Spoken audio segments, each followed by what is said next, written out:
Estamos aquí para la clase de Derecho Mercantil Avanzado. Voy a iniciar con la grabación. Qué calor entiendo, qué gusto de estar nuevamente con ustedes. Vamos a iniciar recordando lo que habíamos visto en la última clase del sábado pasado, que continuamos viendo la empresa mercantil y sus elementos, ¿verdad? De la cual ya vimos el concepto y estructura de la empresa mercantil. Vimos los elementos de la empresa mercantil, que fue donde nos quedamos, porque hablamos de que en el artículo 657 del Código de Comercio encontrábamos los elementos de la empresa mercantil y dijimos que entre ellos estaba el establecimiento, la clientela y la fama mercantil, el nombre comercial, los contratos de arrendamiento, el mobiliario y la maquinaria, los contratos de trabajo. El siguiente y último elemento de la empresa mercantil es la mercadería o las mercaderías, los créditos y los demás bienes, valores que sean similares a estos. Una empresa mercantil tiene mercadería o esta mercadería que se produce en cualquier lugar se vende a través de una empresa mercantil. O sea, la empresa mercantil la tiene para venderla y se va a convertir la mercadería en algo que esté en constante renovación en la empresa, ¿verdad? Puede dedicarse a un giro comercial,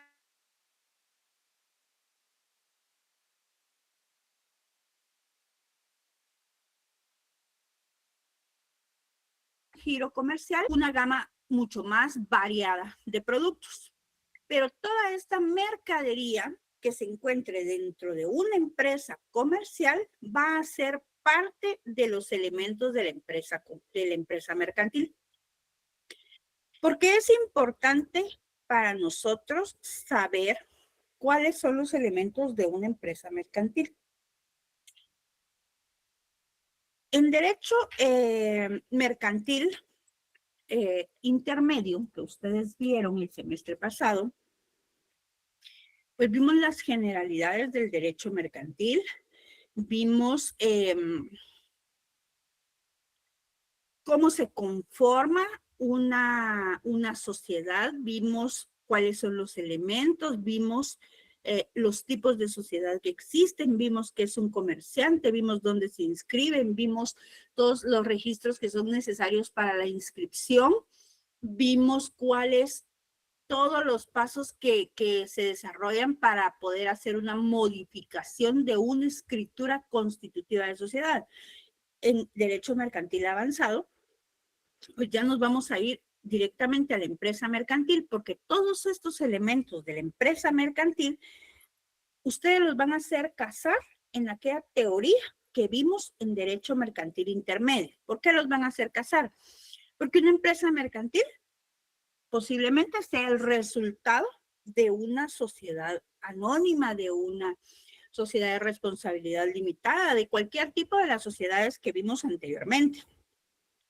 Y en aquella escritura constitutiva de sociedad que conocimos el semestre pasado, hay una serie de pasos dentro de esos estatutos que ustedes mismos como abogados, como notarios, van a redactar, que van a incidir en la vida que tenga esta empresa mercantil que estamos viendo ahora, que van a incidir que aquello fue el acta de nacimiento, por decirle de alguna manera, de esta figura que estamos viendo ya con sus elementos, que en su momento yo les dije, están creando una persona jurídica y ustedes dentro de esta escritura de constitución de sociedad van a decidir cuándo nace, cómo se llama, cuántos años va a vivir, cómo va a funcionar, cuáles son los elementos para que deje de funcionar, cuáles son los procesos que van a seguir adentro, cuáles van a ser todas las normativas que van a regir dentro de esta sociedad de las que aprendimos en el Derecho Mercantil 1. o intermedio, y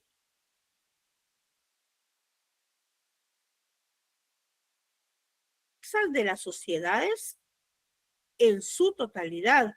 Ahora vamos a tomar cualquiera de esas sociedades que ustedes conocieron y estamos viendo ya que de resultado de esa sociedad hay una empresa mercantil.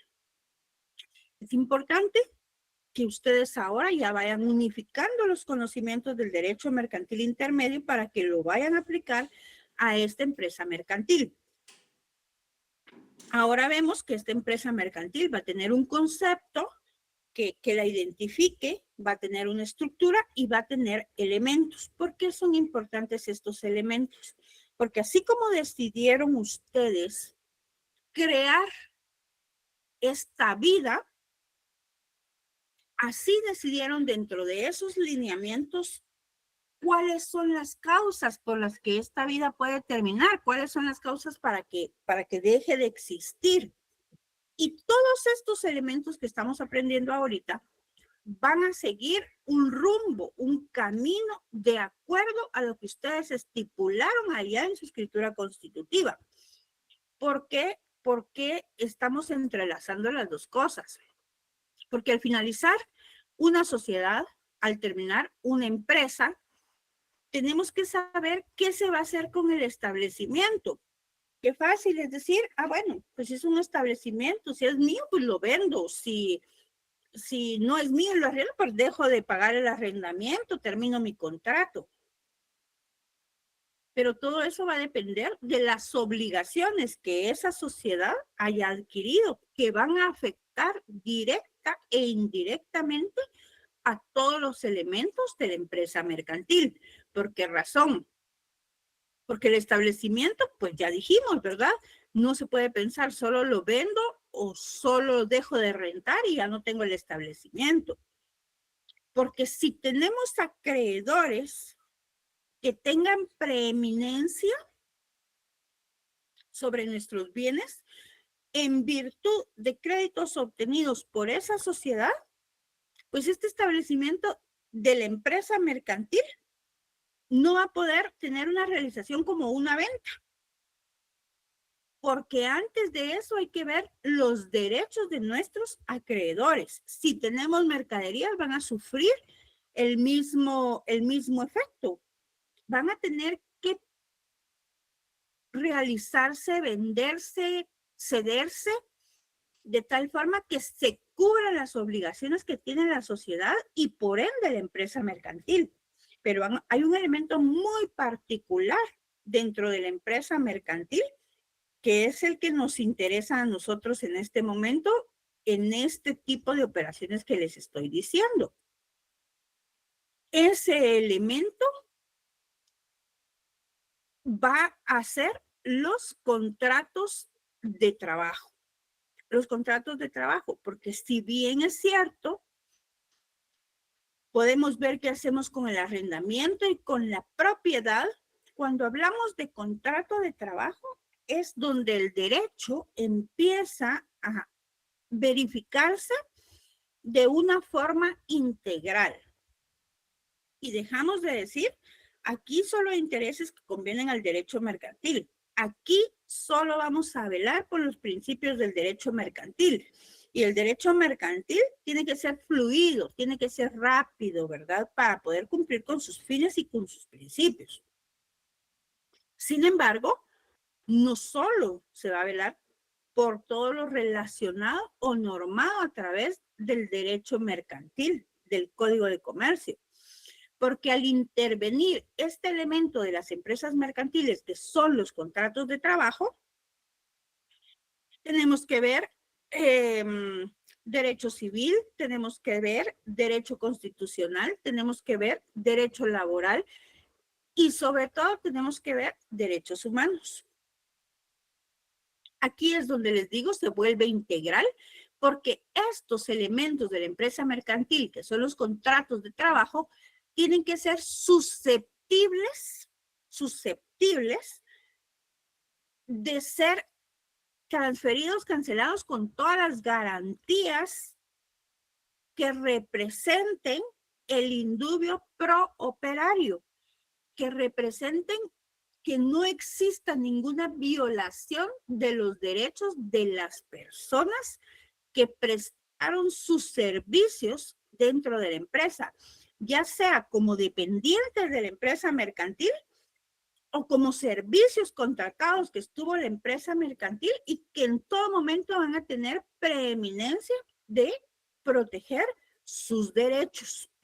Por eso es importante ver los elementos de la empresa mercantil. Entonces, estas mercaderías, los créditos y todos los valores que son similares son producidos para venderlos dentro de una empresa mercantil y estos sí van a estar en constante renovación, ¿verdad? Y van a formar parte de los créditos que tiene la empresa mercantil y que en algún momento van a convertirse por cualquier naturaleza que exista de deuda de esta empresa mercantil en débitos también a favor de los acreedores. De tal manera que el adquiriente en un momento deviene en acreedor y tiene una legitimación para pretender el pago. Cuando una empresa mercantil quiebra, todas estas mercaderías, si fueron pagadas por quien las adquirió, pues no hay ningún problema. Pero si en algún determinado momento no fueron pagadas, esta persona que se las vendió a la empresa mercantil tiene esa legitimación para que la realización que se haga de esta empresa, para que al finiquitar esta empresa se le dé preeminencia en el pago de estas mercaderías, porque se convierte este proveedor de mercaderías en un acreedor de la empresa y los acreedores siempre van a tener preeminencia. Entonces, dentro de este rubro que les estoy diciendo de mercaderías, los créditos y los demás bienes similares, también comprende todo tipo de valores como títulos de créditos relacionados con esta empresa. Si la empresa no quiebra, sino que simplemente sufre una fusión o una transformación, como lo vimos en la teoría del derecho mercantil anterior, pues entonces todos estos títulos de crédito que tenga la empresa también son susceptibles de ser transmitidos a la nueva forma que está tomando la empresa, ¿sí? Entonces, tenemos nosotros que comprender que todos los elementos de la empresa pueden transmitirse formando todos una unidad o bien pueden transmitirse por separado o separadamente. Si no se expresa lo que está enajenado. ¿A qué me refiero? Que en esta compraventa que una empresa mercantil puede realizar de mercaderías, insumos o servicios, el proveedor que le está vendiendo a la empresa mercantil pues tiene que hacer el uso de su libre acceso a la información, ¿verdad? Y del principio del registro mercantil, que toda la información que se concentre ahí es pública, y tiene que hacer su labor de investigación para poder otorgarle a dicha empresa un monto de crédito. Muchas veces puede darse en esa labor de investigación que la empresa no sea una empresa tan boyante en el momento en que está adquiriendo el crédito, pero que si bien es cierto, el giro comercial que ha tenido tiene un historial de ganancias en el rubro de insumos que yo le puedo proveer a la empresa, ¿sí? Entonces, el proveedor decide arriesgarse y darle un crédito mayor a la empresa porque de acuerdo a su historial, puede ser que con esto remonte la empresa y pues pueda pagar sin ningún problema. Pero como es algo que el proveedor no tiene asegurado, puede solicitarle a la empresa un tipo de garantía. y la empresa puede dar como garantía algunos de los elementos que constituyen su empresa mercantil. Entonces, a esto va que cuando este acreedor ya tiene una garantía sobre algunos elementos de la empresa, estos elementos separadamente tienen que considerarse que ya están enajenados, ¿sí? Porque sirvieron de garantía para sostener un crédito. Y en el momento de fusionarse, de venderse, de absorberse una empresa por otra, estos bienes enajenados tiene que hacerse la anotación que consisten en garantía por tal y tal crédito. Y como estos créditos también son parte de los elementos de la empresa, quien la adquiere, el adquiriente, está en plena conciencia que va a adquirir ese crédito que está garantizado con A, B, C y D de los bienes, pero él puede pagarlo y va a desmarcar esos bienes de esa calificación de enajenación que tiene, porque se va a quedar con ellos y él va a solventar los gastos de la empresa que está adquiriendo, ¿verdad? La ley hace una salvedad de todos estos elementos que han sido expuestos, ¿sí?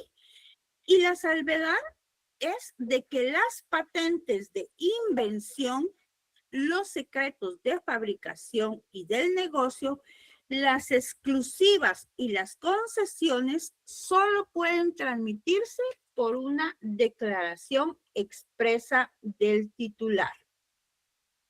Santo Dios.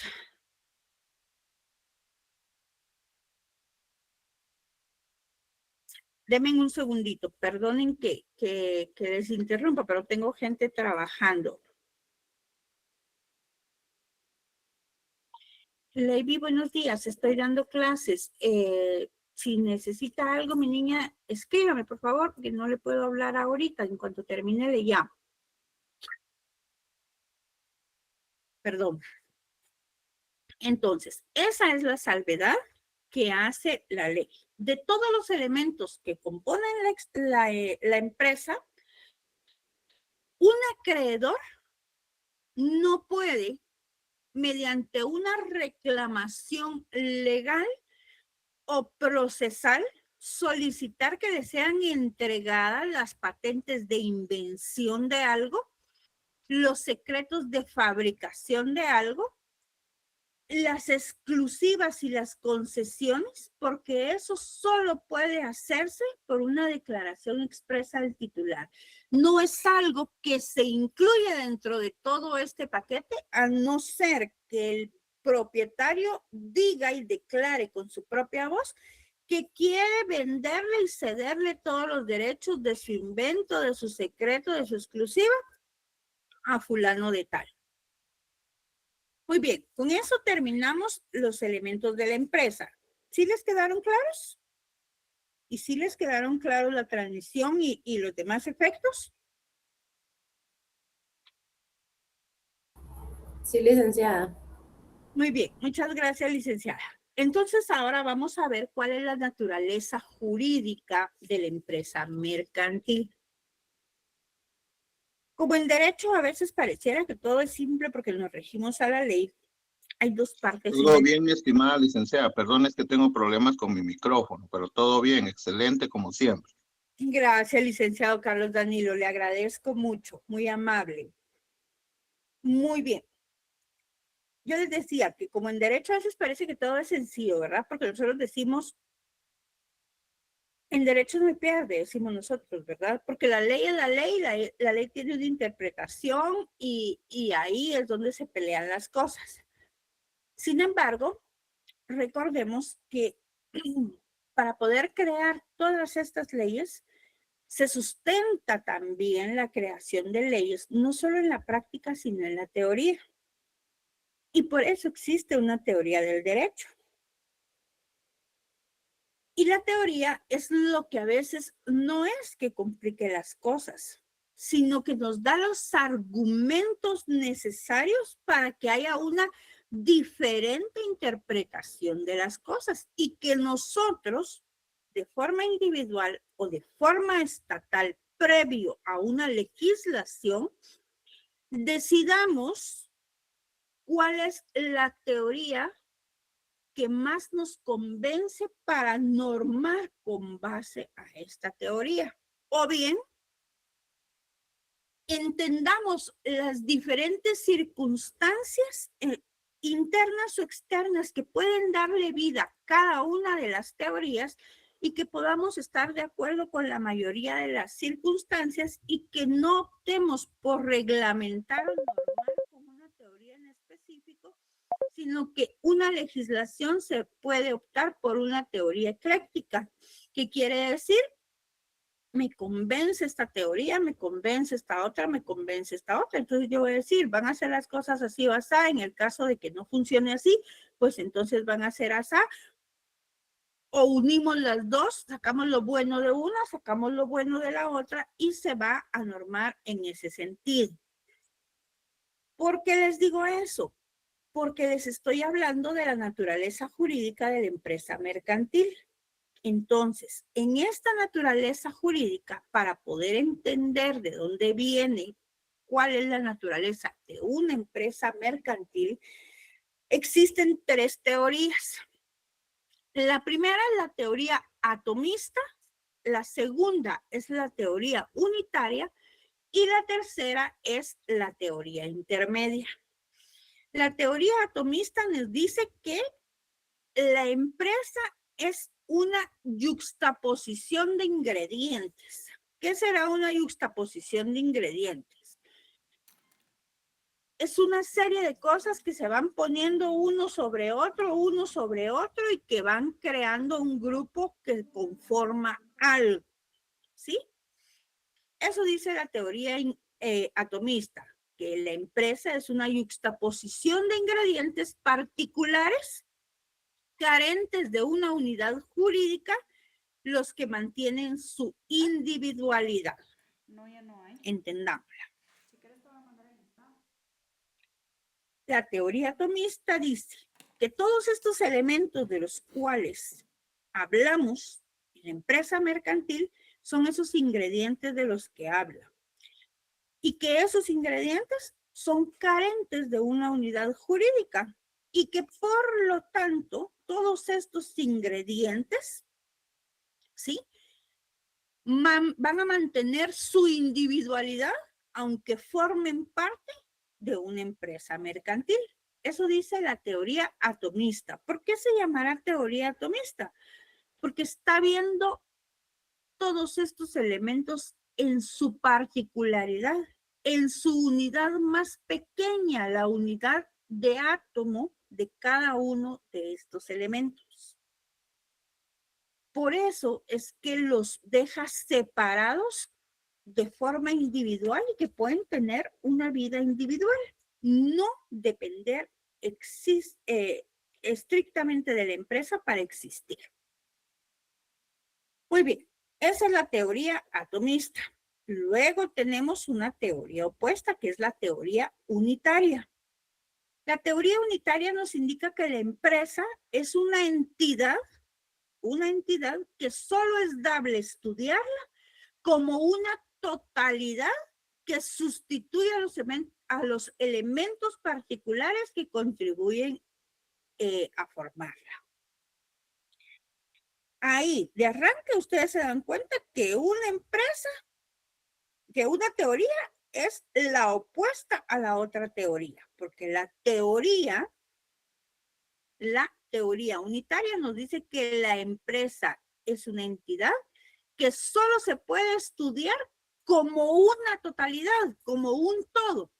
Y ese todo va a sustituir a cada uno de los elementos que la componen. Contrario a lo que nos dice la teoría atomista, que nos indica que la empresa es una serie de elementos y cada uno es independiente entre sí y que puede sobrevivir sin la empresa. Entonces, una nos dice una cosa y la otra completamente lo contrario. Entonces, para unos, la naturaleza jurídica de una empresa la van a sacar si se adaptan a la teoría de que los elementos de la empresa son los que componen la empresa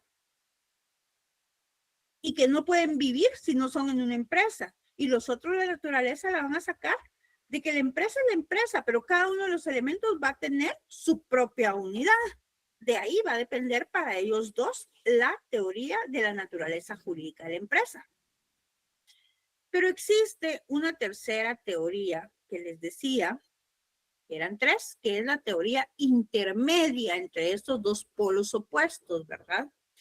Y conforme a esa teoría intermedia, la empresa en sus inicios o en principio es una unidad, ¿sí?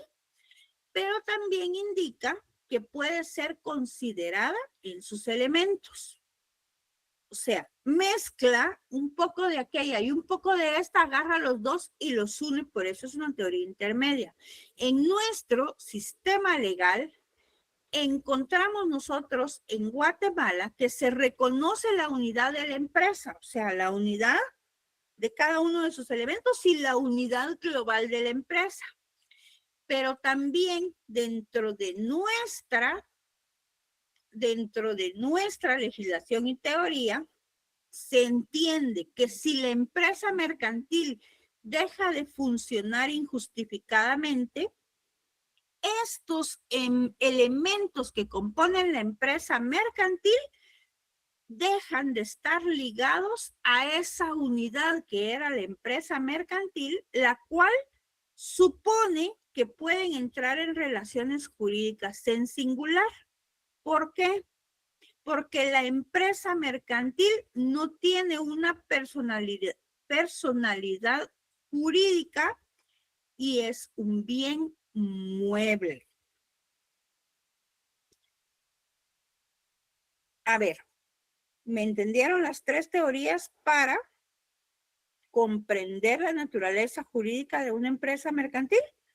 ¿O repito?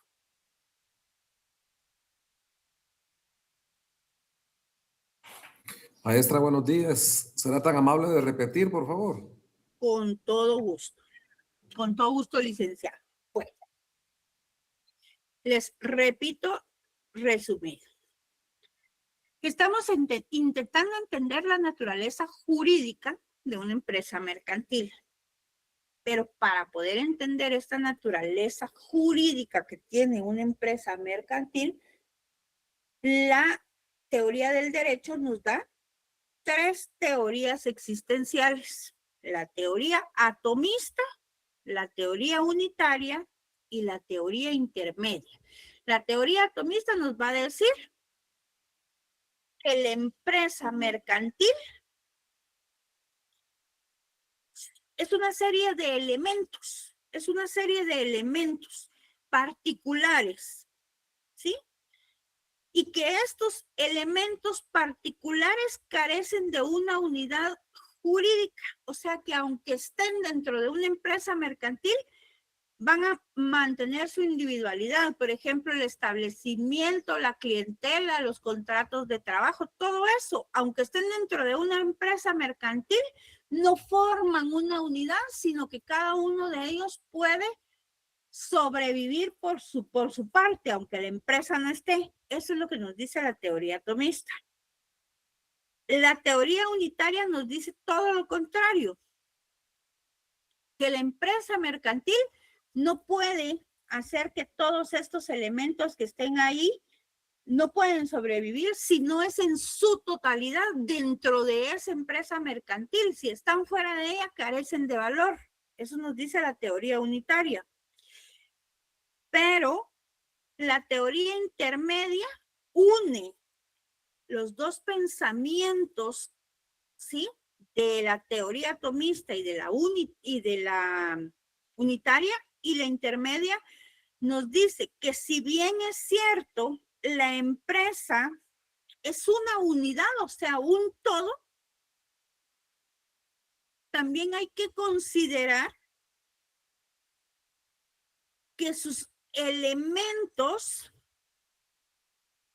pueden ser cosas que puedan sobrevivir aunque no estén dentro de la empresa. Que cuando están dentro de la empresa son un todo y van a servir para una finalidad, pero que si están afuera, pues también van a tener otra finalidad, ¿verdad? Y esa teoría intermedia es la que se aplica en la legislación en el comercio guatemalteco. ¿Por qué? Porque en el comercio guatemalteco la empresa mercantil no tiene una personalidad jurídica. La personalidad jurídica la va a tener a través de uno de los grupos de sociedades que conocimos anteriormente. ¿Y por qué más? Porque la empresa mercantil es considerada un bien mueble, un bien que puede trasladarse de un lugar a otro sin menoscabo de su integridad. Entonces, ¿cuál es la naturaleza jurídica de una empresa mercantil? La de ser un bien mueble, ¿sí? Que independientemente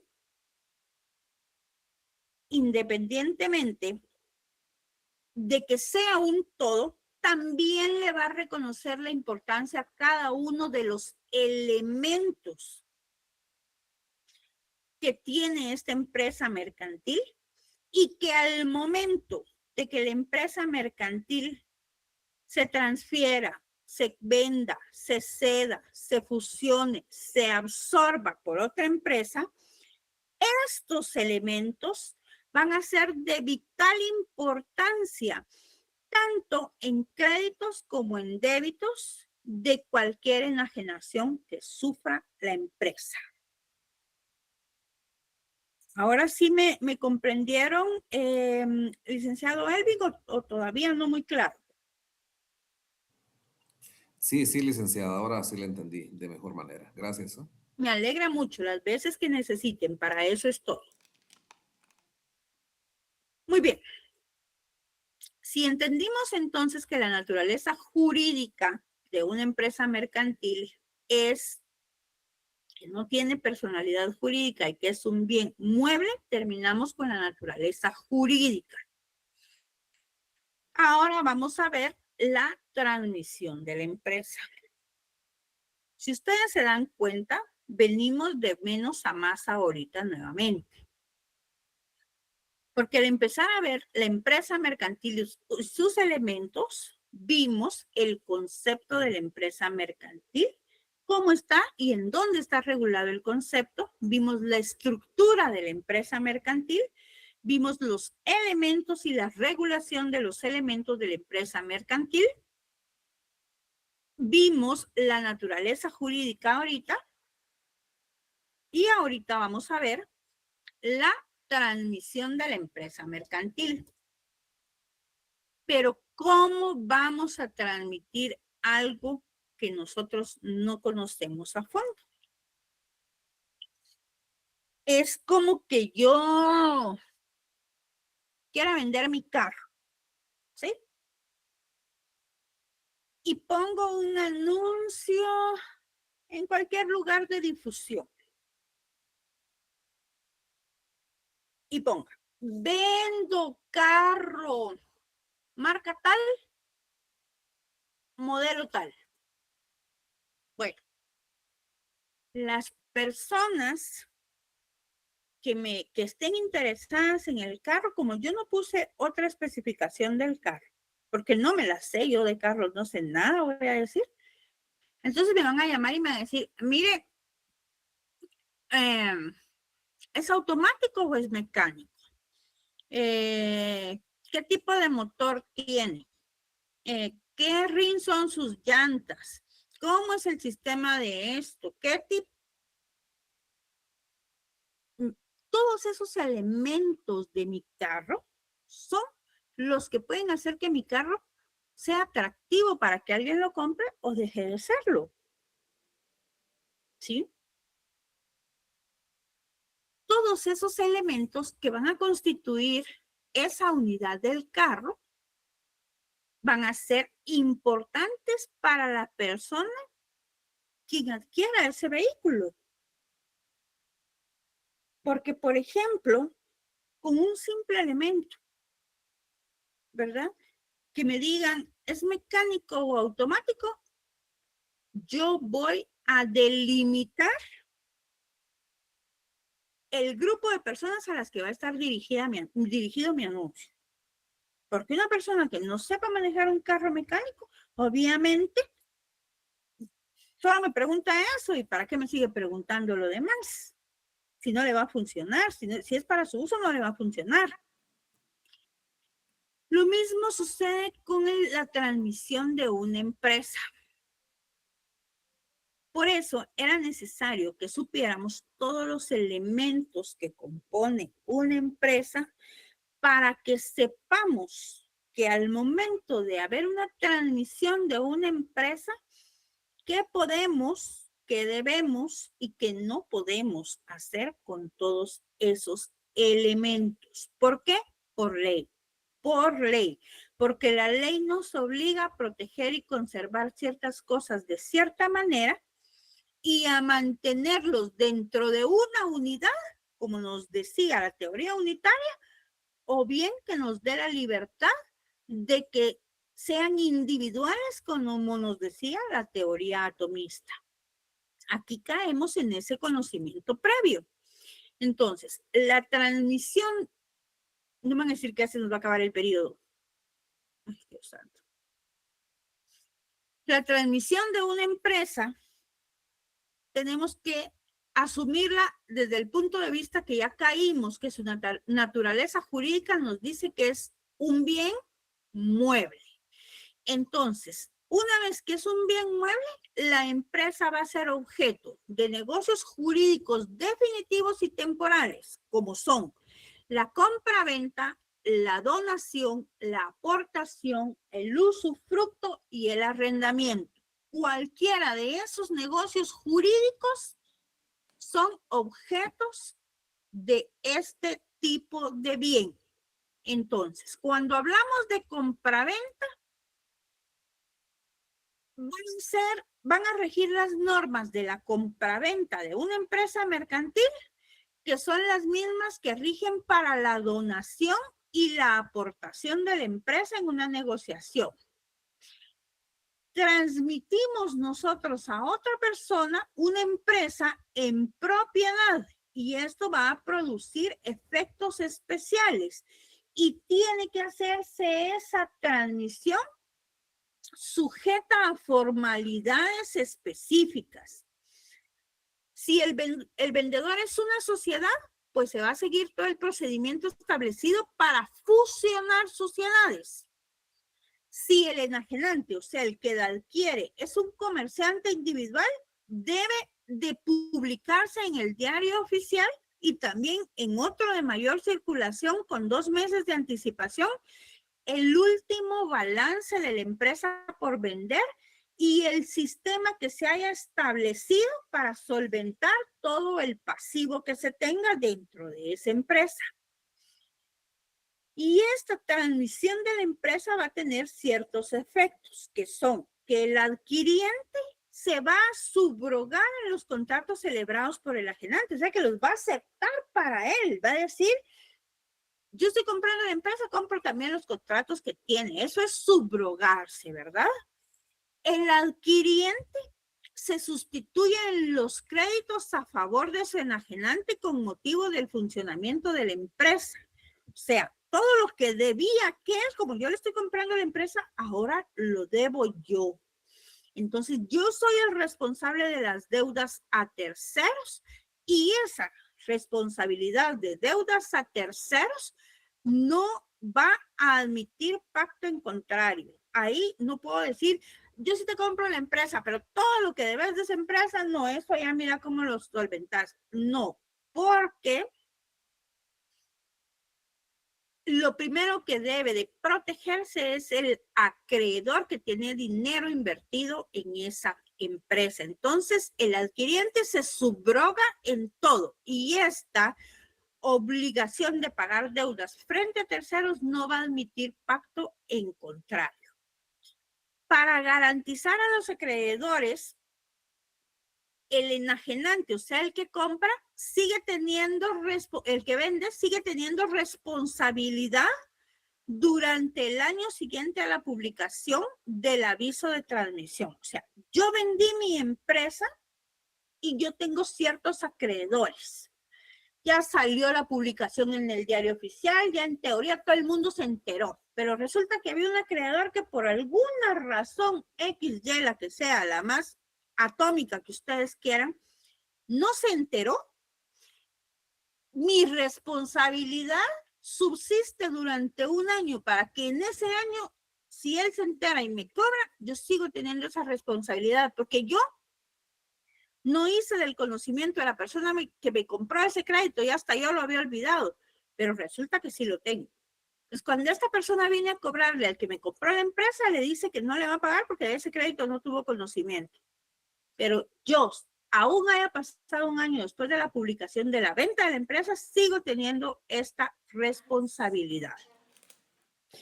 Y por último, la transmisión de esta empresa también obliga al enajenante a no ejecutar actos de competencia desleal en contra del adquiriente. O sea, yo no le voy a vender a usted una fábrica de helados con todos los helados y toda la maquinaria y todo lo demás, y a los 2 días voy a poner una fábrica enfrente con el mismo sabor de helados que yo estaba vendiendo. Esos son actos de competencia desleal, ¿verdad? Y eso está prohibido en una transmisión de una empresa por 5 años para la persona que le está vendiendo. Tampoco puede organizar otra empresa que por su ubicación, objeto y demás circunstancias específicas pueda causar perjuicio comercial al nuevo propietario, salvo un pacto en contrario, que quiere decir que tanto el que la vendió como el que la compró en algún momento se pongan de acuerdo y le digan, vendeme, y si vos querés pones otra igualita aquí enfrente que a mí no me afecta. Ese es un pacto en contrario. Y esta es una de las formas de la transmisión de la empresa, pero estoy viendo que solo para esa me da tiempo el día de hoy. Vamos a dejar para el siguiente sábado el usufructo y arrendamiento de la empresa. ¿Tienen alguna duda con la compraventa como forma de transmisión? ¿No? Muchas gracias. Muy bien. Entonces, yo de todo mi corazón seguía, porque ya saben que me encanta derecho mercantil, pero por el tiempo y por ustedes no puedo hacerlo. Estamos en contacto. Les mando un abrazo, un gran y feliz fin de semana para todos.